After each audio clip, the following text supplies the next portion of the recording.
ချီးမွမ်းသွားတယ်ဆရာမခေါ်ရံပေါ်မှာလည်းဘုရားရှင်တက်စင်ကောင်းကြီးပေးပါစေဆရာမခေါ်ရံချီးမွမ်းနေစီမှာဂုဏ်ပြုသွားတဲ့သူ့ရဲ့ခင်မွန်းတယ်ဆရာမောဆက်9000ကျပ်တီးနဲ့ဂုဏ်ပြုသွားတာဖြစ်ပါတယ်အားလုံးလက်ခုပ်တီးပေးအောင်ဘုရားသခင်တာရကောင်းကြီးပေးပါစေ9000မဟုတ်တော့9000ကျပ်တီးနဲ့ဂုဏ်ပြုသွားတာဖြစ်ပါတယ်ဒီပဲကျေးဇူးတင်တဲ့အခုချိန်မှာကျွန်တော်တို့မကြခင်မှာကန်ဆမ်းမဲအစီအစဉ်လေးလာတော့မှာဖြစ်ပါတယ်ကန်ဆမ်းမဲပတ်စံကတော့10ရောက်အတွက်ဖြစ်တယ်ကျန်တဲ့ဟာတွေကတော့ဘာညာတွေအကုန်လုံးအစုံပလုံးဟုတ်တယ်အရောက်100အတွက်ဖြစ်ပါတယ်အားလုံး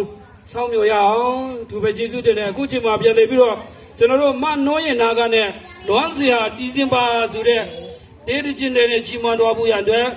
ဒေရန်ရှင်မနှိုးရင်နာကိုစီမင်းပေါ်တို့ဖိတ်ခေါ်ပါတယ်အားလုံးလက်ခုပ်တီးပြီးကြိုဆိုကြရအောင်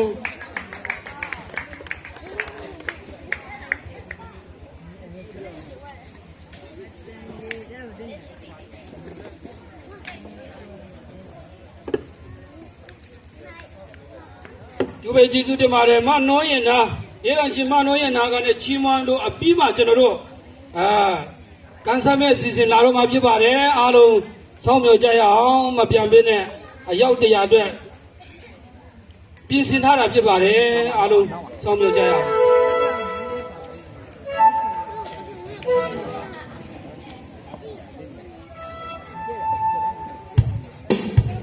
တန်းစာဒီဇင်ဘာဆွေးချင်းလေးအဖြစ်ချီးမွမ်းတတ်ချင်ပါတယ်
Pico